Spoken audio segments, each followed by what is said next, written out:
ओम नमो भगवते वासुदेवाय नमः। श्रोताओं, आज आप श्रवण करेंगे आमल की एकादशी व्रत की पावन कथा। आमल की एकादशी व्रत से मिलता है 1000 गोदान का पुण्य। जाने ये कथा महत्व। आमल की एकादशी 20 मार्च 2024 को है। इस दिन आंवला और भगवान श्री विष्णु जी की पूजा का महत्व है।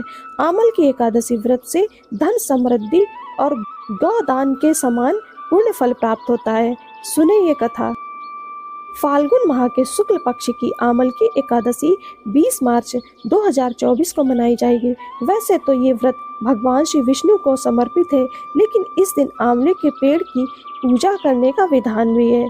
कहते हैं आमल की एकादशी व्रत के प्रभाव से साधक जन्म मरण के बंधन से मुक्ति पाकर भगवान श्री विष्णु लोक को प्राप्त होता है।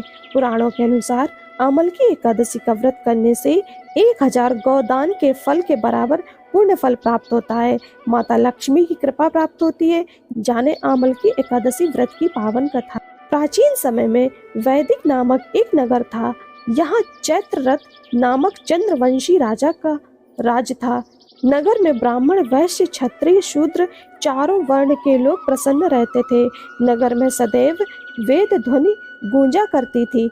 इस नगर में सभी विष्णु भक्त थे और एकादशी का व्रत जरूर करते थे। एक बार फाल्गुन शुक्ल पक्ष की एकादशी आई। सभी ने पूजा कथा कर रात्रि जागरण किया। तभी वहां एक शिकारी भी आया जो महापापी और दुराचारी था। शिकारी ने किया अनजाने में एकादशी व्रत। भगवान श्री विष्णु की कथा तथा एकादशी महात्म्य सुनने लगा। इस प्रकार वह बहेलिये ने सारी रात अन्य लोगों के साथ जागरण कर व्यतीत की। अगले दिन वह घर गया और भोजन करके सो गया। कुछ दिनों बाद उसका निधन हो गया। शिकारी के अनेकों पापों के कारण वह नरक का भोगा बनता, लेकिन उससे अनजाने में हुए अमल की एकादशी व्रत के फल स्वरूप अगला जन्म राजा विदुरथ के यहाँ लिया। उसका नाम रखा वसुरथ। वसुरथ भी विष्णु जी की भक्ति करता था। देवी ने की राजा की रक्षा।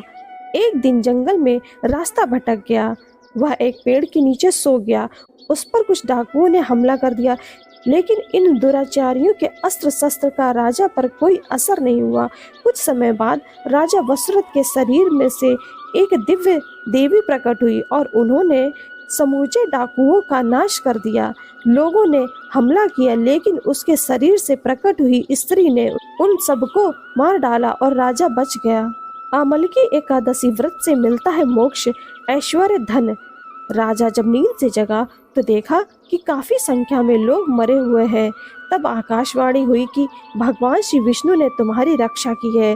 कथा के अनुसार यह सब आमल की एकादशी के व्रत का प्रभाव था। जो मनुष्य एक भी आमल की एकादशी का व्रत करता है वह प्रत्येक कार्य में सफल होता है और अंत में वैकुंठ धाम को पाता है। देवी लक्ष्मी भी इस व्रत से प्रसन्न होकर व्यक्ति को ऐश्वर्य, धन, सुख प्रदान करती हैं।